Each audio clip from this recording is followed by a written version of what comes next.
mu kinyamurenge abantu rayihangana agerageze sinzi ko amagambo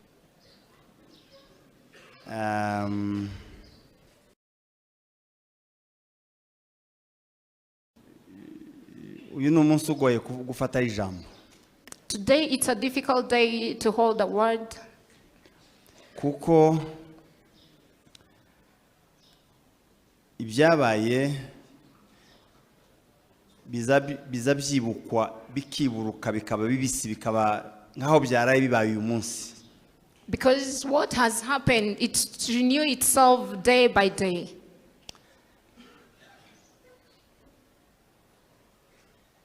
Ariko turagaragaza kuvuga ibyo dushobozwa.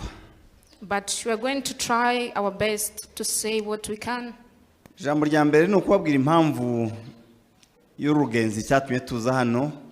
First of all, I'm going to tell you the main purpose of our travel. Twaje kwifatanya namwe.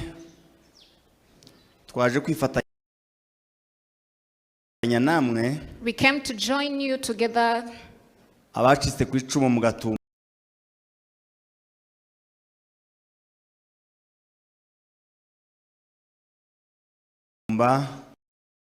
Gatumba massacre. Abo mu Bibogobogo. The survivors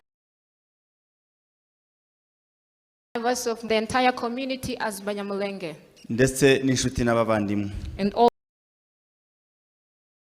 abazize uko basa. Those who have been killed because of how they look. Been created. Wa munsi w'imisi 13 kwezi k'umunani 2000.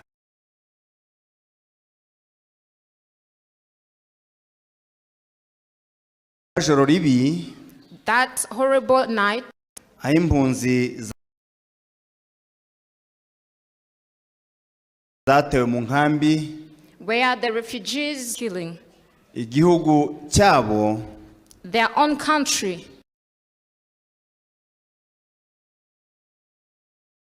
Isi n'amahanga. The nations. Bakaba bagicecetse kugeza uyu munsi imyaka 22. They remained silent up to now after 22 years. Ijambo rya kabiri. The second point. Ndagira ngo mbasobanurire impamvu ririya bara tujya turyita genocide. I want to explain to you furthermore the reason why we do name it as a genocide. Ndabizi ko muza mubyibaza cyangwa se wenda namwe babibaza mukabura ibisobanuro. I know that you do ask yourself many questions, or you being asked and you lack. Katari massacre urupfu rw'abantu nk'abandi. Why it's ibisobanuro ni ibingibi. But the explanations. Genocide si umubare w'abantu. Genocide is not the number of people. Si ukuvuga ngo n'ahantu hapfuye abantu benshi. Ntabwo ari umubare. It's not a number. Genocide ni ubushake. Genocide it's willing. Bishaka kumaraho ubwoko. The idea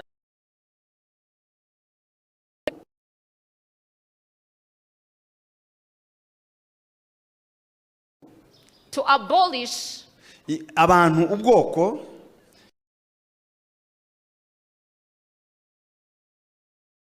gizico bahuriyeho who have something that in dini, it might be the religion n'ibindi or other activities. Ushaka kumara abo bantu bafite icyo kintu bahuriyeho. Anyone with that idea of abolishing those people. Habe no kumara igice cyabo bantu. Even abolishing a part of it. Iyo niyo definition ya genocide. That's the true definition of the genocide. Gatumba rero. Gatumba. Inga hari umugambi watangiye kera. It was an idea or a plan that has been planned since back. Babivuze inkambi ndatekeza ko ari bwo bwa mbere inkambi igira mu bice bibiri bifite shitingi zidasa. They mentioned it's for the first time where the camp of refugees being divided into two with different colors of tents. Ni gute HCR yotanga amashitingi y'umweru uruhande rumwe n'amashitingi y'icyatsi kibisi urundi ruhande? How comes UNHCR can give all the tents of white to one side and the green one to other side? abaje kwica abantu For the killers, bibasira rwa ruhande rumwe rurimo abanyamurenge gusa. and the killers concentrated to the part where the Banyamulenge were being hosted. Kandi impande zombi zari zituwe. And yet the two sides were occupied, Hishwa abantu b'ubwoko bumwe, but being killed the one people in one community. kuko abandi batari abanyamurenge bishwe Because others who are not Banyamulenge who have been killed, bazize kutwegera. they are killed because of supporting and coming closer to Banyamulenge. Bazize kuba mu mahema sana yacu. They were killed because of living in the same tent colors with the Banyamulenge. Bazize kuba bisanze mu mahema yabagenewe kwicwa. They were being killed because they were in the tents of those who are supposed to be killed. Abacu barokotse The survivors, simbabazi zabicanye. it knows the mercy of the killers. Niba abandi baje bita nta rwamaza batabazi. That those people being named that name. It's also because Ema y'umweru. there are few not supposed to be killed. Abo niyo mpamvu batapfa.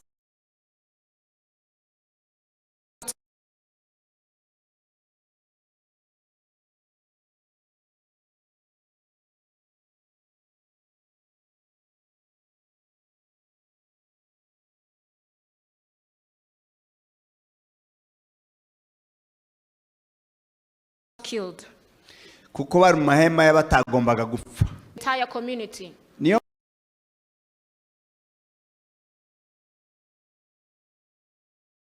mpamvu intwaro zakoreshejwe nazo Remain back. kuvuga ngo batwike amazu, batwike Ban is to be banned. abagerageje kuvamo baraswe Those who try to escape or cyangwa se batemwe n'imipanga, to be ababaye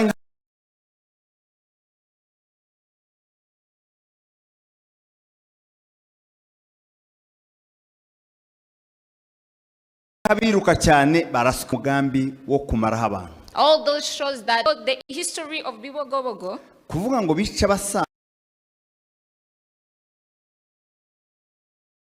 abagore n'abagabo, killing the men and women, bica abana, killing kids, nta kindi gisobanuro ubona uretse kushaka kumaraho abantu. there is no any explanation for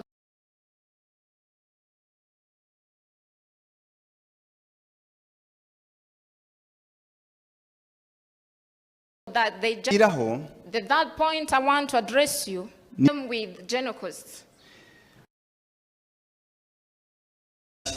Genocide is misleading people. ni ukuvuga akisha ubutunzi bwo mu butaka. They say that it was a genocide purposely to look for wealth.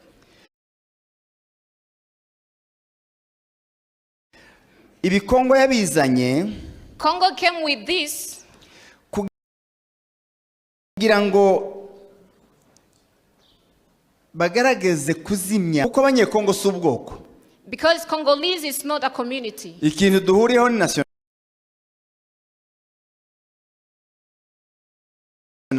What unites us is just Kandi nationality. nta muntu uragira umugambi wo kwica abanyekongo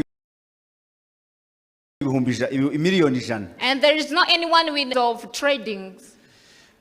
Genocide yabaye y'abayahudi ya Shoha. Genocide ya Shoha y'abayahudi. Genocide for Jewish Yari ishaka kumaraho abayahudi. wants to abolish the entire Jewish.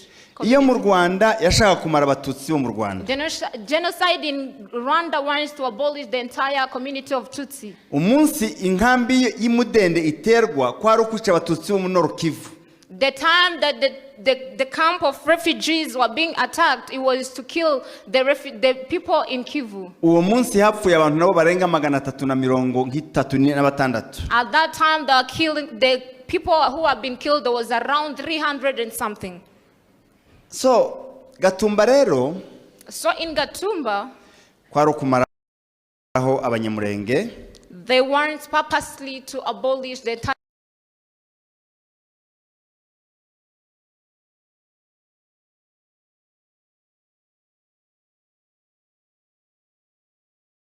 cyabo or part of them hakurikijwe uko basa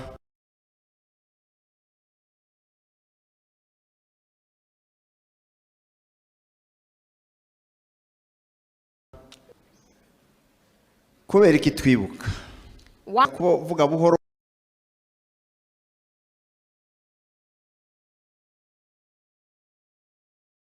buhoro kuko ndashaka ngo twumve. Today I try articles of what we do.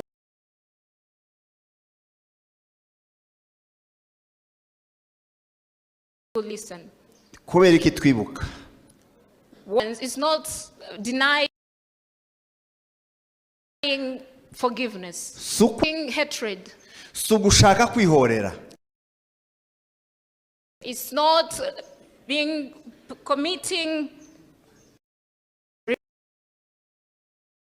revenge.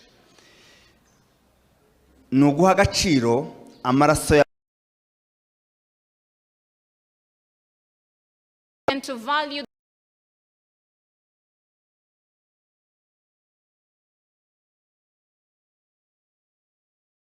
the blood of our beloved ones and what we share. The reason why we do have to recognize them and value them.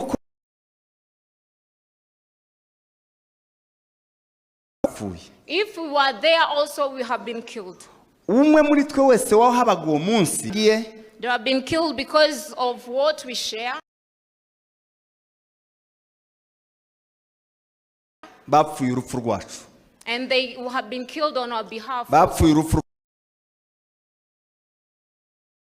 We also supposed to be killed. Tugomba kubibuka. We supposed to remember them. The second reason no kwirinda kwibagirwa is to avoiding of forgetting. Kwibagirwa ni indwara. Forgetting it's a disease. Kwibagirwa ni umwanzi.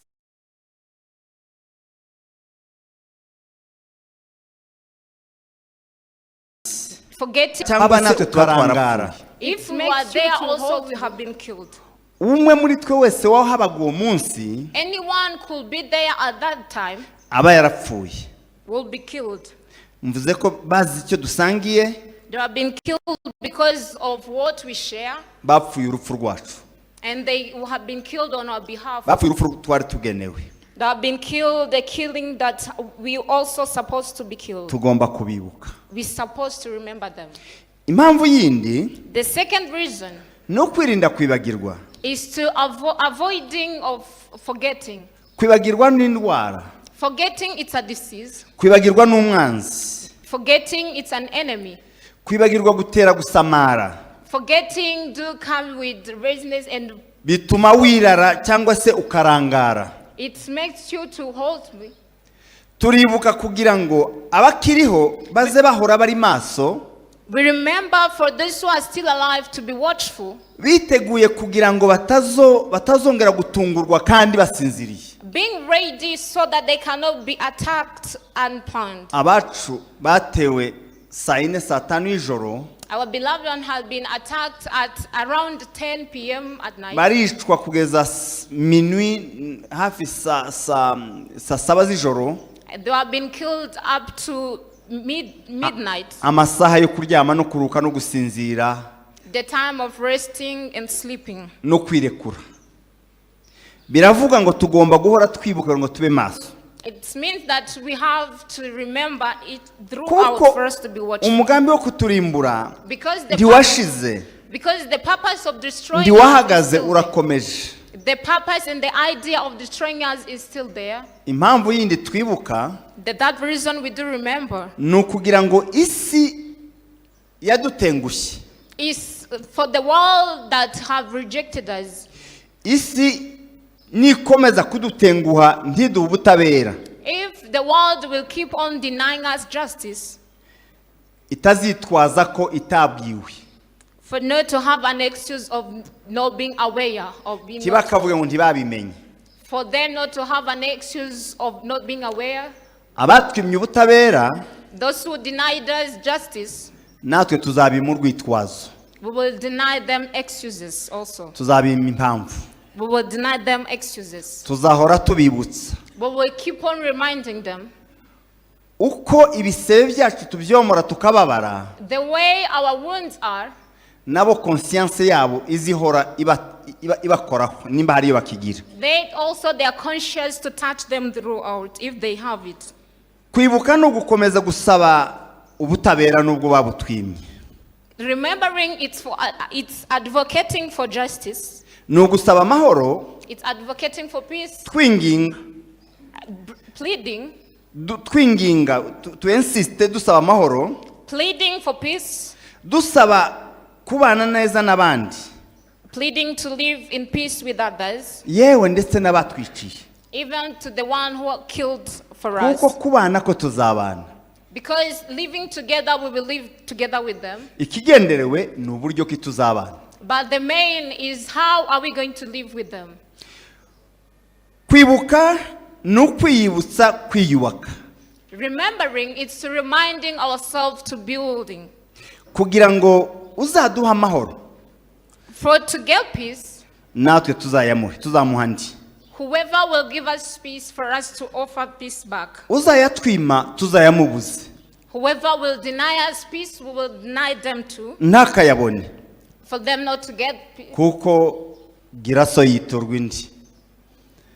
Iryo ritambuke ntiworyumva kandi si icyaha. Uzaduha menshi, Whoever will give us amahoro peace, menshi, whoever will give us much peace, natwe nawe azayisangemo, let them find themselves in it also. azayogemo. They are going to dive in it. Uzaduha make, Whoever will limit us to peace, tuzamugerera mukwiye, we are going to kumuha offer amukwiye. them. We will offer them the worthy ones. Kandi And also, uzayatwima, whoever will deny us, tuzabona ubushobozi bwo kuyamubuza. we will give the capacity to deny them also. Ijambo rya gatanu The fifth word ni ukubaza niba umugambi waba warahagaze. is to ask them if their purpose, their plan had stopped. Ndagira ngo twibaze twebwe niba umugambi wo kutwica warahagaze. I want us to ask ourselves if the idea of killing us has stopped. Ndagira ngo mbabwire ko umugambi ugihari, But I want to tell you that the idea has not come to an end, is still there. muzima kandi ukomeye, The healthy one and the stronger one. wo kutumara ku isi, To abolish and destroy us in the world. kuva wa wundi wo kuva kuri Kirumba no mu Gatongo no ku Gatongo From Kirumba, na Gatongo, even in Gatongo, Bibogobogo, Ibaraka, mu Rweba Bibogobogo, Ibaraka, na Kamanyola hariya kuri Rusizi n'ahandi, kugeza kuri za drone ziri mu Minembwe, Kamanyura, and even other places up to the drones there in Minembwe. drone amagana zijya mu Minembwe, Uncountable drones going there in Minembwe. ntiziba zigiye kuturamutsa, They are not going there for peace. ntiziba zigiye gusura ababyeyi bacu. They are not going to greet our parents. Indege leta yohereza amadrone amagana, The uncountable drones that are being sent by the government zikica abasaza bafite imyaka 95, and go there to kill the aged ones, zikica abakecuru bafite barengeje imyaka 100, kill the old women, zikica abana bavuye ku ishuri, it do kill the young kids coming from school, zikica abakobwa bavuye mu nkwi killing the young ladies n'abavuye kuvoma, and those who are coming from fetching. zikarasa amazu y'abaturage, It do burn the houses of the citizens zikarasa amashuri, amasomo n'ibitaro, and destroy the schools and hospitals zikarasa amakanisa. and sure they destroy the churches. Murumva ko si intambara isanzwe. It's not a normal war. Kandi nje mvuye mu Minembwe, And for me, I'm coming straight from Minembwe. uko niko bimeze. That's the current situation. Iyo bigeze aho haba umugambi wo kwicisha abantu inzara, Where it comes to an extent where they kill people with hunger. bagafata ahari imirima bakahaokupe, and they occupy the places with their fields, bagafata amaruri arimo ibiryo bakayatwika, and they burn the places with their food, bagafunga inzira zishobora kuvamo ihaho aho abantu bagurira ibyo kurya, they block the ways where they can go pass by shopping n'imiti, and where they can get medicines, barashe farumasi yo mu bitaro. and destroy the pharmacy in hospital. Abo bantu nuko bagifite gahunda That kind of people is because they're still with the idea of destroying us. kugira ngo ubwoko abantu bose abapfa bapfe, For the people and community, those who are supposed to be killed, abasigaye bangare. and the remain ones to go apart. Impamvu mabwira ko umugambo gihari, The reason why I tell you that the idea is still there, abicanyi ni babandi, the killers are the same.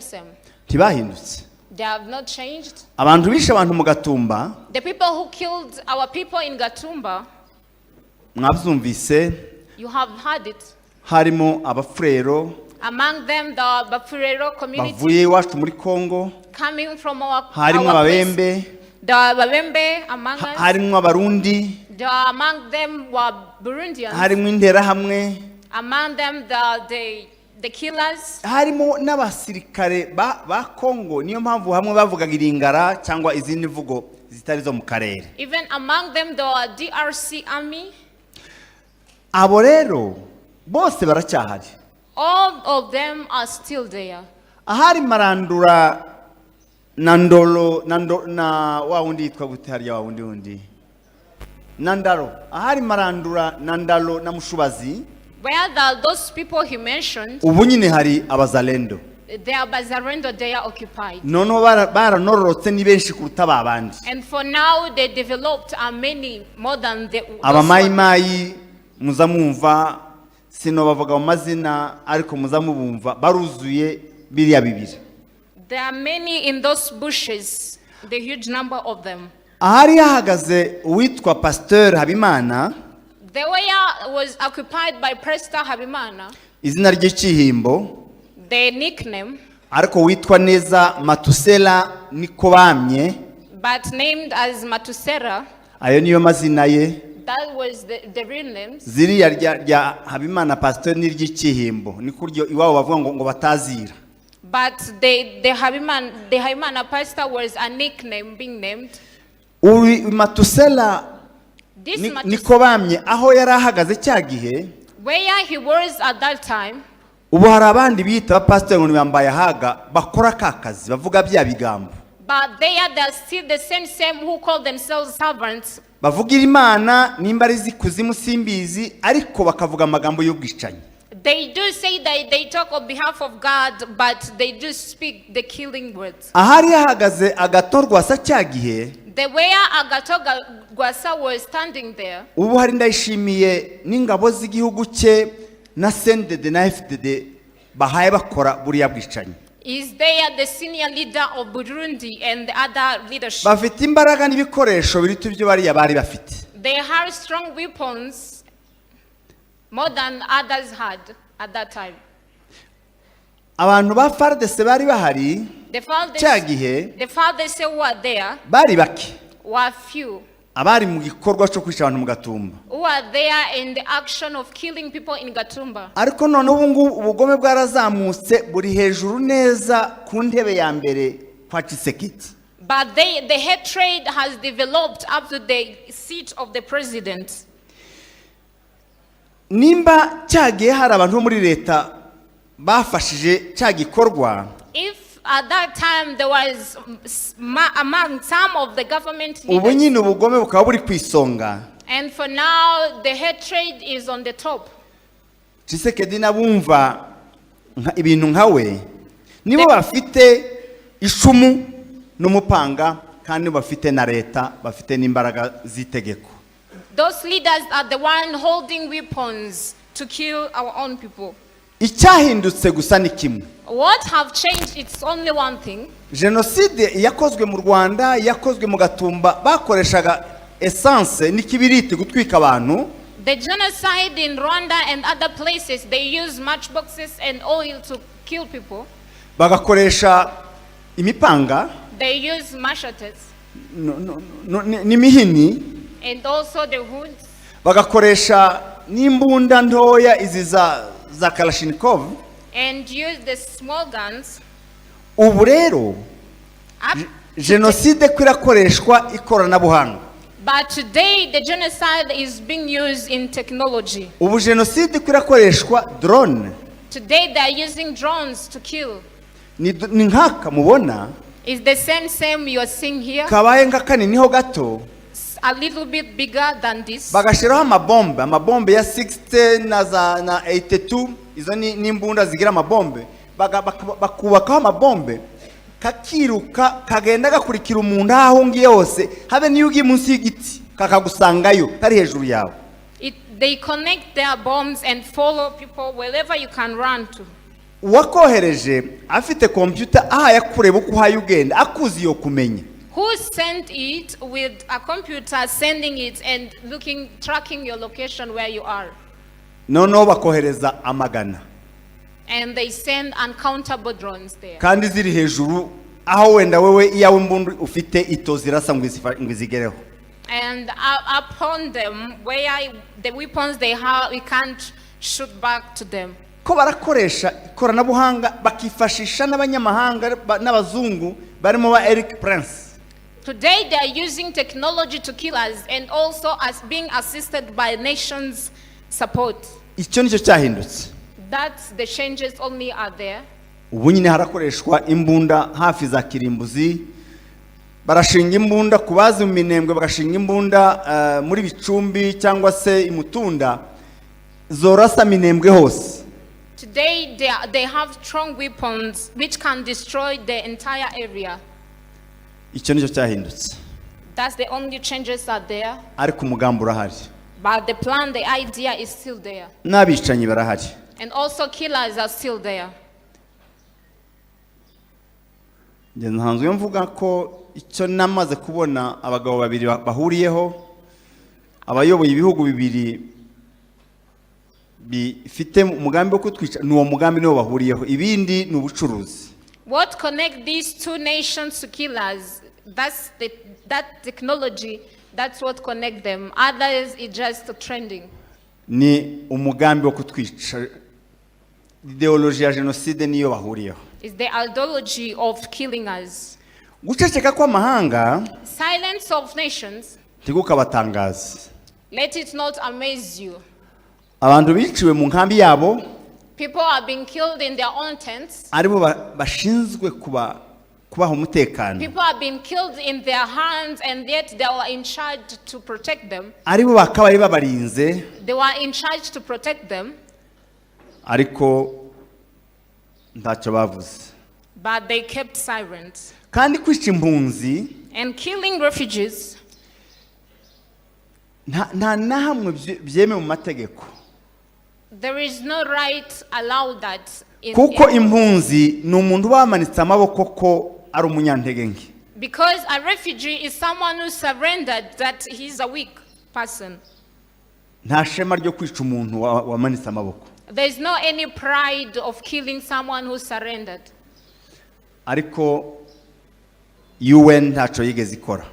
But UNHCR did nothing to that. Impunzi biba bizwi ko nta ntwaro ifite. They are aware very well that the refugees has no any weapon to fight them back. Ariko guceceka kwa UN ntikore na enquete. But keeping silence of UNHCR without even doing investigation. Habe n'ababyiyemereye bonyine ntibakurikiranwe. Even those who accepted publicly that they're the ones who committed that genocide are not being followed. Tugomba kubikuramo isomo. We have to learn from it. Isomo rya mbere, The first lesson that you have to learn from it nuko isi itagira imbabazi. is that the world is merciless. Isi ntigira impuhwe. The world is merciless, has no mercy. Amahanga Nations ajaramira wanze gupfa cyangwa wananiye urupfu. Amahanga ajatabara wanze gupfa cyangwa wananiye urupfu. The nations do rescue the one that has become difficult or denied to be killed. kuko mwibutse amakuru atarayakure cyane muri genocide yo mu Rwanda abenshi bari bahari babona. Simply because if I can talk about the history in genocide in Rwanda, amahanga yaracecetse, nations kept silent. Uwihuse muri bo, The sharp ones in them yaje gusaba imbabazi imbere y'amagufwa, came to ask for forgiveness. Imbere y'amagufwa, abantu barapfuye barabaye amagufwa. Came to ask for forgiveness in front of bones. Niyo mpamvu rero, That's the reason why, uko ntekereza umuti n'umwe ndaza kurangirizaho, the way I think the solution is one, ndaza kwigarukaho. I will come back to it. Ariko ndagira ngo mvuge gatoya ku mpamvu zo kutwima ubutabera. But I want to make this clear, the reason of denying us justice. Nabyo ntibikabatangaze. And let it not also shock you or amaze you. Kubera yuko Simply because mu bintu byabaye nka biriya bya genocide, that kind of genocide took place, ibihugu byashoboraga gutanga ikirego the country in charge ni to Congo n'u Burundi.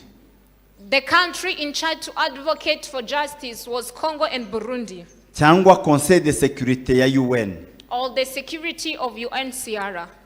Uburundi Burundi bwimanye ubutabera denied justice, kandi twaragerageje. and we tried our best. Njye ubwanjye nari muri collectif y'abavoka bakurikiranaga ikibazo. I personally, I was among the advocates Nagiye following that issue. Burundi nka gatatu cyangwa kane. I arrived in Burundi around 4 times. Tubonana n'abategetsi bose kugeza kuri ba procureur yewe na president yaratwakiriye. And we met all the authorities up to President. President aradusezeranya aratubwira ko agatorwasa n'uyu pasteur bazoba badutanga ikirego baduheza nimero ya dossier. And the President promised us that they are going to follow it and they are going to be caught. Ariko byahekeye aho ngaho. But that was the end of it.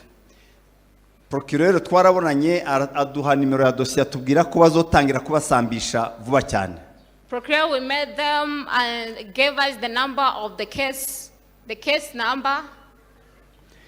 Ariko nta cyakozwe. But they did nothing. Ariko isubiye inyuma naje kubyumva. But when you went back, Naje kumva impamvu bataduhaye ubutabera. I came to find out the reason why they denied us justice. Nuko bahuje umugambi n'ababicanyi. It's because they joined together with the killers. Abicanyi ba kera n'abicanyi bubu bahuje umugambi. The killers in that time, even the current killers, they have the same. Kubera ko abicanyi bubu bafunga abicanyi bejo. Why? The reason they can catch the killers who killed us in that time. Icyakabiri, The second thing nuko bakiri muri gahunda is because they are still in their process yo kwica abasigaye. to kill the remaining ones. Murafungira abantu ko bishe abandi kandi bagifite gahunda yo kwica abo abasigaye. Are you going to accuse people of killing people and yet they are still on the duty to kill the remaining ones?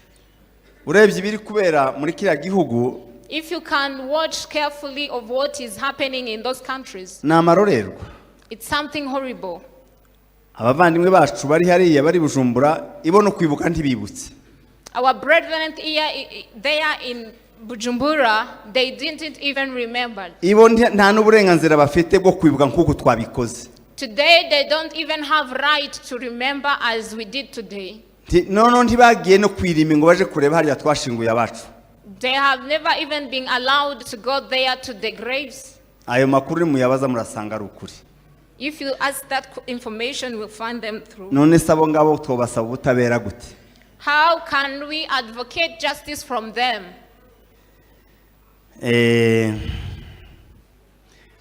Ngo bari mu tuntu nyine turi chip ngo mutualité irakorana na gakondo ngo irakorana n'amahoro ngo irakorana nande bon mutualité. So nukubabwira ko abo It's to tell you that those people, nta bushobozi bafite bwo kuduha ubutabera, they don't have that capability of offering us justice. kuko nta butabera buri mu mitima yabo. Because they don't have it in their hearts. Congo nyiribantu, their own people. kuko abantu bapfuye bari abanyekongo. Those who have been killed was Congolese. Niyo akagombye guhaguruka mbere. Is the one that has to stand on the front line. Uburundi bwagombaga guhaguruka ko abantu baguye ku butaka bwabo. The government of Burundi was to support in because people have been killed on their land. Ariko ntibabikoze. But they didn't. Kongo yagombaga guhaguruka kuko ni abantu bayo bapfuye. But Congo was to step in because it was their own people who were killed. Nayo impamvu itabikoze nuko ikiri mu mugambi. And also they didn't do that because they are still in the plan of killing them. Gahunda ni ukwica benshi. The idea is to kill huge number. Bashoboka abasigaye bakangara. Those who are able to be killed and the remaining one to be discarded. Bagahinduka imburamataho. And being displaced. Badafitiye igihugu. Without any place to occupy. Nari mvuze ko umuti wo guhagarika no guca burundu uwo mugambi wo kwica no kurimbura. The solution and limiting that plan and idea of destroying and killing. Nibwo ngiye kugarukaho. That's where I'm coming back. Nukwirwanaho. To fight for ourselves. Niwo muti wonyine dusigaranye. That's the only solution we are remaining with. Nupfa agapfa ari kugerageza. Even those who are being killed to be killed by trying. Nupfuye akamenya ko apfuye kuko haraba hayarengera. Even those who are being killed to be killed knowing that they have tried to their level best. Ko adapfuye kuko yarengeje amaboko. They are not being killed because they surrendered. Nibwo buryo bwonyine bukuzaba muri iki gihugu cyacu. That's the only solution that we are remaining with to live in our country. Tukagisaziramo tukagisigamwa bacu nabo bakagisigamwa ababo. And for us to occupy it to live their generation to generation. Harabagize amahirwe yo kubaho mu mahoro batarwaniye igihugu batarwaniye ubutaka. Barahaba ibihugu byinshi. There are many countries who have been enabled and blessed to live in their country without fighting for it. Ariko hari abandi byabaye ngombwa ko barwana bakamena amaraso yabo kugira ngo bagire uburenganzira bwo kuba mu gihugu. But there are those also it took them to fight for the right of them to live there. Twerera Imana yadushize muri abo ngabo. And for us, God has placed us in those people to fight for their rights. Kugira ngo twirwaneho. For us to fight on ourselves. Impamvu mbivuga. The reason why I say it. Nje mvuye mu Minembwe. For me, I'm coming from Minembwe. Nari hano ntarashira iminsi. I was here a few days ago. Ndabasezera ndari ijoro rimwe bukeye nagezeyo sinzi ko mwabimenye burya nkiva hano naraye ijoro rimwe gusa mu nzira. I spent one night on the way, but the other day I was there. Abantu bariyo bahuye n'ingorane zikomeye. The people who are there are in trouble. Ariko barakomeye. But are strong. Barakomeye. Are strong. Ku buryo n'ubu bagihagaze ku ijambo ko badashobora guta igihugu no kuvuga ngo bazatakaze n'amateka n'izina. To an extent where they're saying they can't leave the country. They are still there to occupy it. Even they can't leave behind the history. Kwirwanaho rero niwo muti wonyine wo kuburizamo umugambi wo kutumara no kutwangaza. Fighting for ourselves is the only solution we are remaining with to condemn and to remove the idea of destroying us. kandi tugomba kubikora nta wundi dutezeho, ntawe dutegereje. And we're supposed to do it without waiting for any support.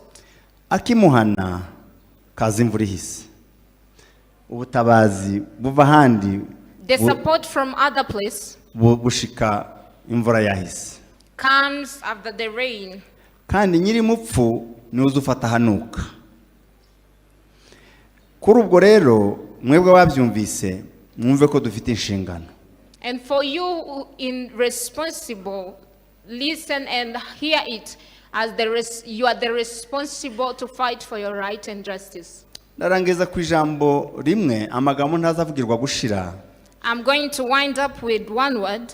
Kuko nubwo bimeze gutya, Even though it seems to be like this, tumenye ngo isi nta mbabazi igira. let us be aware that the world has no mercy on us. Tumenye ngo imbaraga zo kubaho tugomba kuzishakamo. Let us be aware that the power of living, we have to find it by our own. Icyo navugaga yahiye ahubwo ni mumuzimirize ya koti. Icyo navugaga ijambo rya nashatse kuvuga nuko hakiri ibyiringiro. The last word I wanted to say is that there's still hope. Bavandimwe Brethren batuye muri Kenya, who are here in Kenya, naje kubabwira ko hakiri ibyiringiro. I came to tell you that there's still hope. Ndabingingira kudatwarwa no guheranwa n'ubwoba n'agahinda. I plead unto you not to be ruined by sorrow. Haracyari ibyiringiro There's still there hope imurenge in Mulenge, no ku banyamurenge. even in Banyamulenge. Kacya giti cyatemwe kizacyongera kigashibuka, As the same tree being cutted off and also come back true. kikongera kikamera andi mashami And gate other leaves n'amababi and other leaves. mabisi atoshye kuruta ya mbere. The fresh ones are the first one. Imana iracyari ku ngoma, God is still on the throne, kandi hari ibyo yakoze. and there's some that he did. Twarebesheje amaso yacu by'ibitangaza tutari kubonera ibindi bisobanuro. The miracle ones that we witnessed by our own eyes. N'ejo bundi yarabikoze. Even he did it the other day, Ubwo umwanzi yarageze kwa Buhimba, where the enemy was close to us. mwebwe mwenda mufite abasore batahazi, You might have the kids who are ariko not ndabizi there. neza ko abantu bakuru muri mwe bavuze ngo ageze kwa Buhimba, mwese mwaravuze ngo birarangiye hasigaye aho Imana. Siko mwavuze? But I know that the elder one among you, the time you heard where they have arrived, Kandi niko byari bimeze. Kandi niko byari bimeze. and that was the situation. Nakuyemo isomo rimwe, I learned something from it. nari ntaramenya impamvu umunsi Yesu amubwira ngo umuntu akunda ngo yarwaye ararembye Lazaro. The time that Jesus had been told that his friend is sick, Lazarus, Impamvu yatinze, the reason why he delayed, ntikwari ukwanga Lazaro, it was not the hatred he held for ariko Lazarus. kwari kugira ngo bigereho anuka, It was, he wanted to reach an extent of smelling bad. hatazogira umuntu n'umwe uzovuga ngo none ngo nyine nuko ngo bamuhaye udutarahembuka. Yari yapfuye. For not anyone to boast of saying that it's their capabilities that brought him back. Ko ari Imana yonyine. Was only God. Yarabikoze. He did it. Kandi n'ejo bundi. And he did it the other day. Umwanzi yarakeneye kuzimya itablo uko babivuga. The enemy wanted to silence and keep off. Akazimya amateka, ubuzima n'izina. To put down the history, the names. Imana iratabara. But God rescued.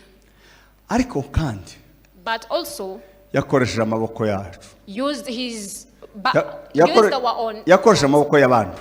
He used the hands of people. Amaboko yacu Our own hands. n'ay'abandi yahagurukije kudutabara.